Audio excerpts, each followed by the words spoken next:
जब एमा बेसब्री से उस परिवार के आने का इंतजार कर रही होती है जो उसे गोद लेने वाला है, तब वो ग्रेसफील्ड हाउस में सबसे बड़े बच्चों में से एक होने की वजह से अनाथालय में रहने वाली छोटी लड़कियों की देखभाल करने में पूरी मदद करती है।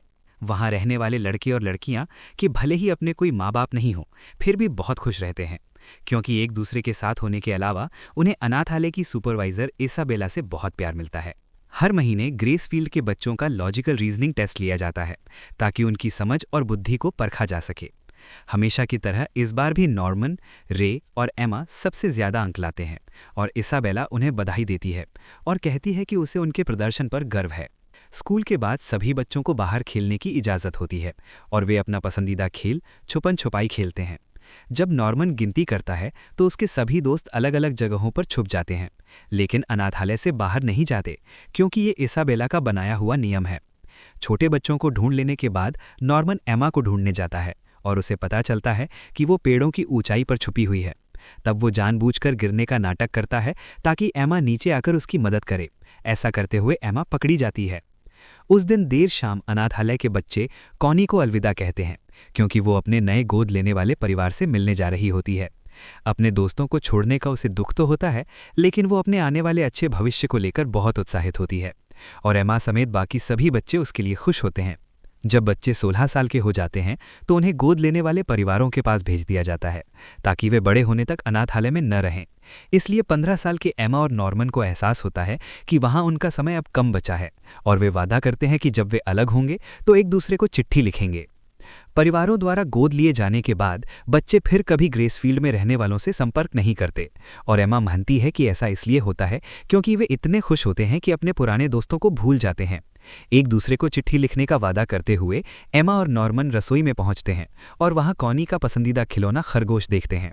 उसी समय रे आता है और अपने दोनों दोस्तों को सलाह देता है कि वे कॉनी के पीछे जाएं क्योंकि शायद वे अभी भी उसे पकड़ सकते हैं। जब वे उस गोदाम में पहुंचते हैं जहां बच्चों को उनके परिवारों के पास भेजा जाता है तो एमा और नॉर्मन को लगता है कि कुछ गड़बड़ है क्योंकि वहां पूरी तरह अंधेरा होता है। फिर भी दोनों लड़की को ढूंढने का फैसला करते हैं और एमा को ट्रक के पीछे कॉनी की लाश मिलती है। डर के मारे एमा पीछे हट जाती है और नॉर्मन अंदर देखने का फैसला करता है।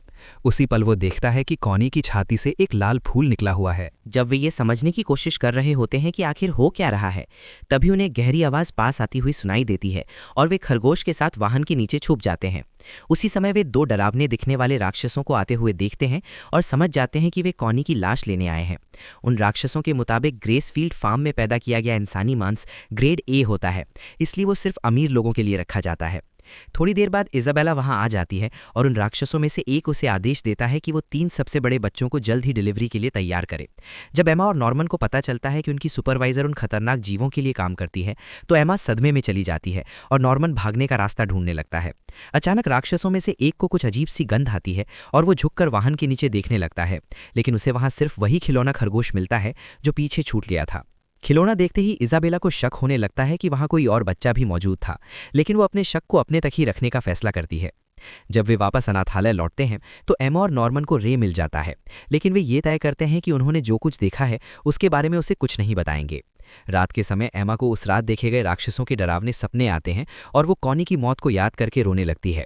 अब जब उसे पता चल चुका होता है कि यह अनाथालय बच्चों को पालने की एक जगह है ताकि उन्हें खाया जा सके, तो उसकी सारी खुशी खत्म हो जाती है और वो नॉर्मन से भागने का प्लान बनाने में मदद मांगती है। सच्चाई जानने के बाद तीनों को एहसास होता है कि अनाथालय के चारों ओर बनी दीवारें उनकी सुरक्षा के लिए नहीं बल्कि बच्चों को कैद रखने के लिए बनाई गई हैं। अनाथालय के सभी बच्चों को बचाने का फैसला करते हुए एमा और नॉर्मन दीवार पर चढ़कर ये देखने की योजना बनाते हैं कि उसके दूसरी तरफ क्या है, लेकिन जैसे ही उन्हें घंटियों की आवाज़ सुनाई देती है वे शक पैदा न हो इसलिए वापस लौट आते हैं। तभी वे एक बच्चे को कहते हुए सुनते हैं कि नीला जंगल में खो गई है। ये सुनकर इजाबेला एक डिवाइस का इस्तेमाल करके उस लड़की की लोकेशन ढूंढती है और कुछ ही मिनटों में नीला को अपनी बाहों में लेकर वापस आ जाती है।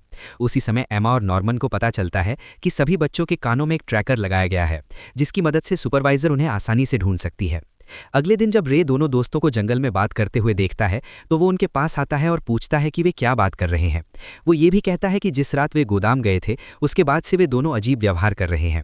तब एमा उसे उस रात की पूरी बात बताने का फैसला करती है और उसे ये देखकर हैरानी होती है कि रे उसकी कहानी पर कितनी आसानी से यकीन कर लेता है। अब रे का साथ मिलने के बाद एमा और नॉर्मन को और ज्यादा भरोसा हो जाता है कि वे बाकी सभी बच्चों के साथ उस जेल से निकल पाएंगे। लाइब्रेरी में कुछ घंटों तक पढ़ाई करने के बाद वे इस नतीजे पर पहुंचते हैं कि राक्षस आमतौर पर बच्चों का दिमाग खाते हैं। इसी वजह से इजाबेला उन्हें ज़्यादा पढ़ाई करने के लिए मजबूर करती है ताकि उनकी बुद्धि और बढ़े। फिल की मदद से तीनों को विलियम मिनर्वा द्वारा दान की गई किताबों का एक कलेक्शन मिलता है जिनमें मोर्स कोड के जरिए पाठकों से बात की गई होती है। उस दोपहर बच्चों को एक नई सुपरवाइजर से मिलवाया जाता है जो इसाबेला के साथ मिलकर उनकी देखभाल करेगी। जब उसे पता चलता है कि कुछ बच्चों ने अनाथालय की सच्चाई जान ली है तो क्रोना घबरा जाती है और जोर देती है कि इन बच्चों को जल्द से जल्द भेज दिया जाना चाहिए। लेकिन इसाबेला जानती है कि ऐसा करने से उसकी छवि खराब होगी, इसलिए वो कहती है कि क्रोना को बस बच्चों पर नजर रखनी है ताकि वे भागने की कोशिश न करें। जब उन्हें पता चलता है कि अगली डिलीवरी की तारीख 45 दिन बाद है तो एमा और उसके दोस्तों को एहसास होता है कि उनके पास समय बहुत कम बचा है, क्योंकि किसी और बच्चे को भेजे जाने से पहले उन्हें भागने का रास्ता ढूंढना होगा। सभी बच्चों की शारीरिक ताकत बढ़ाने के लिए तीनों ये तय करते हैं कि वे छुपन छुपाई के खेल के दौरान छोटे बच्चों को ट्रेनिंग देंगे ताकि इसाबेला को कोई शक ना हो। लेकिन सबको हैरानी तब होती है जब क्रोना खुद खेल में शामिल हो जाती है और गिनती शुरू करती है ताकि बच्चे छुप सकें। छोटे बच्चों को ढूंढने के बाद वो एमा के पीछे जाती है और उसे एक चट्टान के पीछे एक छोटी बच्ची को गोद में लिए हुए ढूंढ लेती है। एक बच्चे को बचाने की कोशिश में एमा पकड़ी जाती है, लेकिन रे और नॉर्मन खेल जीत जाते हैं क्योंकि क्रोना तय किए गए 20 मिनट के अंदर उन्हें पकड़ नहीं पाती। खेल खत्म होने के बाद नॉर्मन को समझ आ जाता है कि इसाबेला को पहले से पता है कि वो और एमा गोदाम गए थे। तब वो इस नतीजे पर पहुंचता है कि बच्चों में से कोई इसाबेला को खबर देता है। गद्दार को ढूंढने के लिए नॉर्मन अपने दोस्तों की परीक्षा लेने का फैसला करता है। कॉनी के साथ क्या हुआ था ये सबको एक साथ बताने के बजाय तीनों ये जानकारी धीरे धीरे फैलाते हैं। सबसे पहले डॉन और गिल्डा को सच्चाई बताई जाती है और खबर सुनकर वे बहुत गुस्सा हो जाते हैं, लेकिन एमा उन्हें समझा देती है कि राक्षस सच में मौजूद हैं क्योंकि उसने सालों में सभी बच्चों के साथ भरोसे का रिश्ता बनाया है। कमरे में लौटने के बाद नॉर्मन एमा और रे को बताता है कि उसके पास गद्दार को पकड़ने का एक प्लान है। बातचीत के दौरान वो उन्हें बताता है कि दीवार पार करने के लिए बनाई गई रस्सी उसने कहाँ छुपाई है और ये भी बताता है कि उसने डॉन और गिल्डा को अलग अलग जानकारी दी है। डॉन को लगता है कि रस्सी नॉर्मन के बिस्तर के नीचे छुपी है, जबकि गिल्डा को बताया गया है कि रस्सी अटारी में है। असल में वहाँ 2 रस्सियाँ होती हैं और अगर उनमें से कोई एक गायब हो जाए तो नॉर्मन को पता चल जाएगा कि गद्दार कौन है। उस रात इसाबेला को जानकारी मिलती है कि रस्सी नॉर्मन के बिस्तर के नीचे है। अगली सुबह नॉर्मन एमा और रे को अपने टेस्ट का नतीजा बताता है। उसके मुताबिक बिस्तर के नीचे रखी रस्सी गायब हो चुकी है और रे इस नतीजे पर पहुंचता है कि डॉन ही गद्दार है। लेकिन रे ये नहीं समझ पाता कि वो खुद नॉर्मन की चाल में फंस गया है और उसने खुद को इसाबेला का मुखबिर साबित कर दिया है। सच्चाई ये होती है कि नॉर्मन ने डॉन को एक अलग जगह बताई थी और री के लिए खास जाल बिछाया था, क्योंकि शुरू से ही उसे शक था कि वही जासूस हो सकता है। पकड़े जाने के बाद रे ये सच बता देता है कि वो बच्चों को काबू में रखने के लिए इसाबेला के साथ काम कर रहा था। जब रे सिर्फ 6 साल का था तब उसे ग्रेसफील्ड की सच्चाई पता चल गई थी और उसने इसाबेला से सौदा किया था कि उसके अनाथालय छोड़ने का समय टाल दिया जाए। हालांकि रे कभी भी सच में इसाबेला के प्रति वफादार नहीं था। ये सब उसने इसलिए किया था ताकि उसे भागने की योजना बनाने के लिए ज़्यादा समय मिल सके। दरअसल कॉनी का खिलौना खरगोश उसी ने छुपाया था और फिर नॉर्मन और एमा को जानबूझकर उसे ढूंढने दिया था। उसका प्लान ये था कि वो एमा और नॉर्मन को खिलौना लौटाने के बहाने उस लड़की के पीछे जाने के लिए मना ले, क्योंकि यही एक तरीका था जिससे वे हाथाले की सच्चाई जान सकते थे। ये कहानी सुनकर एमा गुस्सा करने या इतने सालों तक ये राज छुपाने के लिए रे को दोष देने के बजाय उसके दर्द को समझती है और कहती है कि इतने सालों तक अकेले ये बोझ उठाना उसके लिए आसान नहीं रहा होगा। उसी पल नॉर्मन इस नतीजे पर पहुंचता है कि रे एक डबल एजेंट के रूप में काम आ सकता है और कहता है कि वो इसाबेला को गलत दिशा में भटकाने में उनकी मदद कर सकता है। घर लौटने पर रे अपने दोस्तों को वो डिवाइस दिखाता है जिसे वो ट्रैकिंग चिप्स को बंद करने के लिए बना रहा था और बताता है कि उसके आखिरी पार्ट्स अगले दिन आ जाएंगे। सुबह के समय जब 5 बच्चे दीवार पर चढ़कर दूसरी तरफ देखने की तैयारी कर रहे होते हैं, तभी क्रोना वहां आ जाती है और कहती है कि वो भी उनके साथ जाना चाहती है। फिर वो अपनी गर्दन पर बने नंबर दिखाती है और बच्चे समझ जाते हैं कि वो भी किसी अनाथालय में पली बढ़ी है। उस महिला के अनुसार उसके दिल में एक ट्रैकर लगाया गया है और अगर वो फार्म से बाहर एक कदम भी रखती है तो बिजली का झटका उसके दिल की धड़कन रोक देगा। क्रोना का असली मकसद उस अनाथालय की हेड सुपरवाइजर बनना होता है, इसलिए वो बच्चों को भागने में मदद करने का फैसला करती है ताकि इसाबेला को उसके पद से हटा दिया जाए। शाम ढलते समय 5 दोस्त क्रोना के कमरे में जाते हैं और पता चलता है कि इस दुनिया में ऐसे कई और फार्म फैले हुए हैं। जब वे बाहर की दुनिया के बारे में पूछते हैं तो वो कहती है कि उसने उसे कभी नहीं देखा, लेकिन ये भरोसा दिलाती है कि उन दीवारों के बाहर हजारों इंसान रहते हैं। उन राक्षसों के बारे में जानने की जिज्ञासा में एमा पूछती है कि वे कहाँ से आए। तब क्रोना बताती है कि हजारों साल पहले इंसानों और राक्षसों के बीच एक युद्ध हुआ था।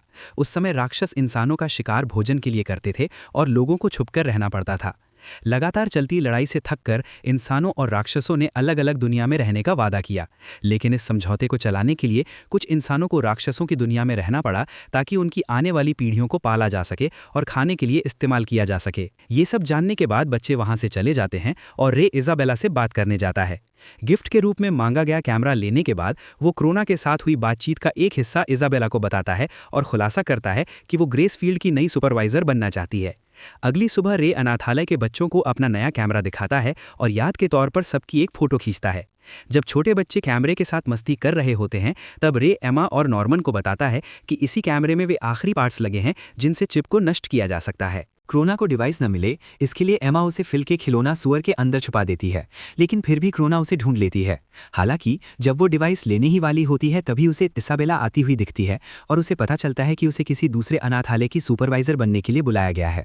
सामान पैक करने के बाद क्रोना नॉर्मन की बेडसाइड टेबल में एक पेन छोड़ जाती है, क्योंकि भले ही उसके पास अपना प्लान पूरा करने का समय नहीं है, फिर भी वो इसाबेला को नुकसान पहुंचाना चाहती है। जब वो ग्रैंडमा नाम की बुजुर्ग महिला से मिलती है जो सभी अनाथालयों की माताओं की देखरेख करती है, तो क्रोना बताती है कि ग्रेसफील्ड के कुछ बच्चे भागने की योजना बना रहे हैं और वो इसके बदले इनाम की उम्मीद करती है। लेकिन इसके बजाय वो बुजुर्ग महिला एक राक्षस को बुला लेती है ताकि वो क्रोना को खा जाए, क्योंकि वो इसाबेला को बहुत पसंद करती है और नहीं चाहती कि उसकी जगह कोई और ले। जब इसाबेला को पता चलता है कि एमा और नॉर्मन दीवार के पास हैं, तो वो उनके पीछे जाती है और उन्हें भागने का प्लान छोड़ देने को कहती है, क्योंकि उनका भाग्य पहले ही तय हो चुका है। भले ही वो जानती है कि इन बच्चों को खाने के लिए पाला जा रहा है, फिर भी इसाबेला दावा करती है कि वो उन सभी से प्यार करती है और कोशिश करती है कि उनके आखिरी पल तक उन्हें खुशहाल जिंदगी दे सके।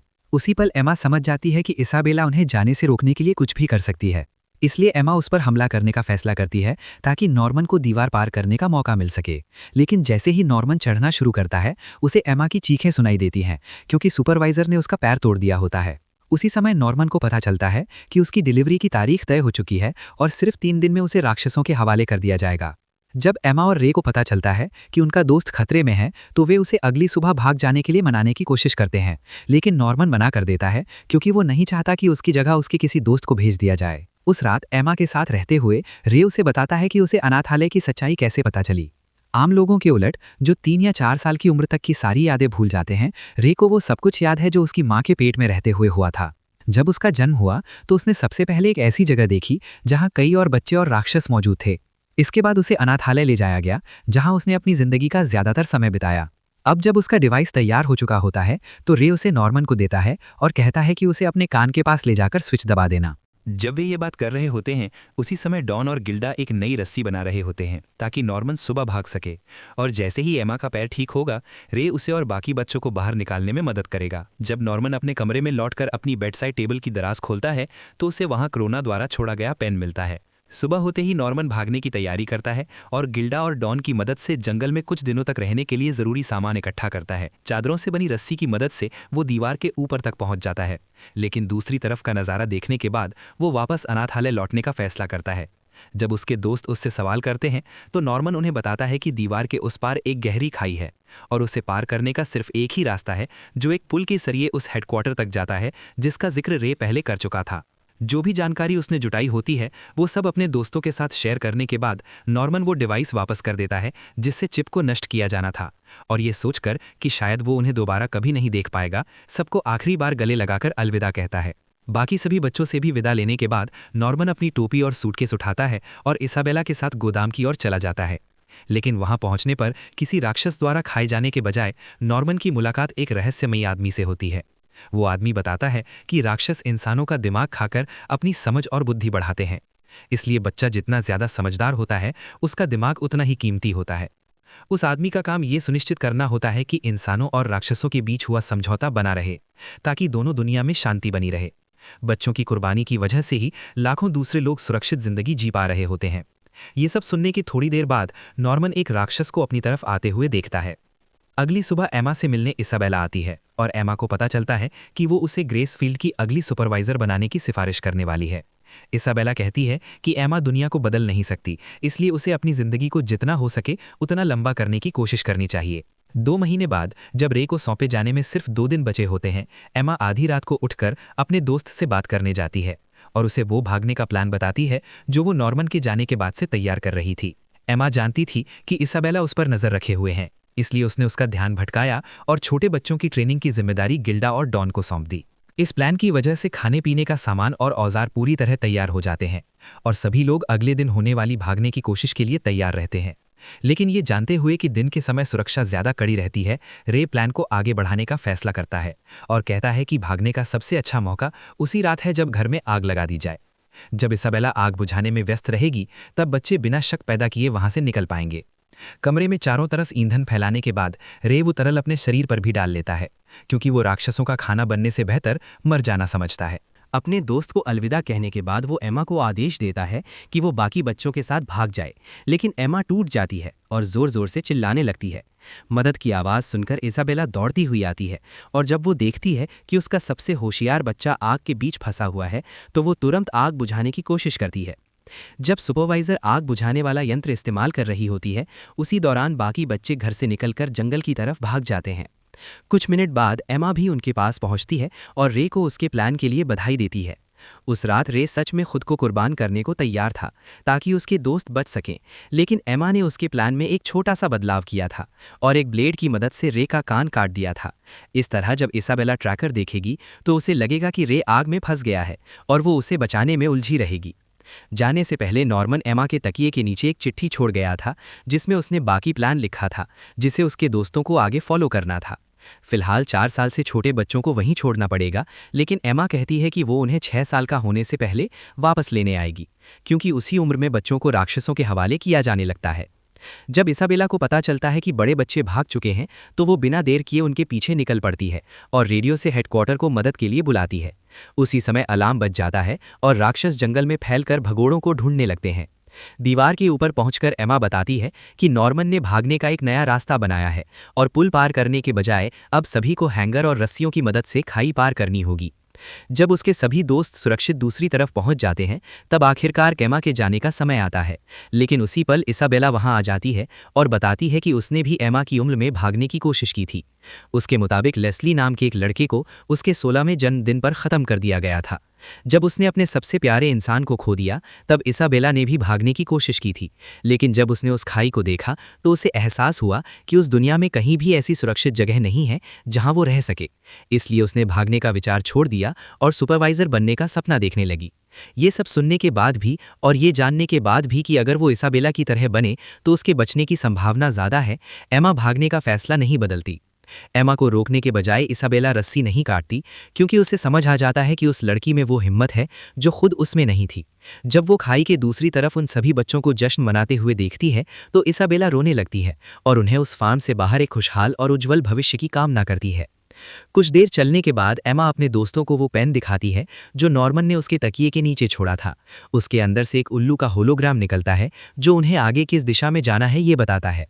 जब अनाथालय से ज़्यादातर बच्चों के सफलतापूर्वक भाग जाने की रिपोर्ट दी जाती है तो इसकी जिम्मेदारी इसाबेला पर डाल दी जाती है, और जब वो एक राक्षस को अपनी तरफ आते हुए देखती है तो वो मुस्कुराती है और अपने भाग्य को स्वीकार कर लेती है। तो आपको ये मूवी कैसी लगी नीचे कमेंट में ज़रूर बताइए, और अगर वीडियो पसंद आया हो तो लाइक और सब्सक्राइब करना ना भूलें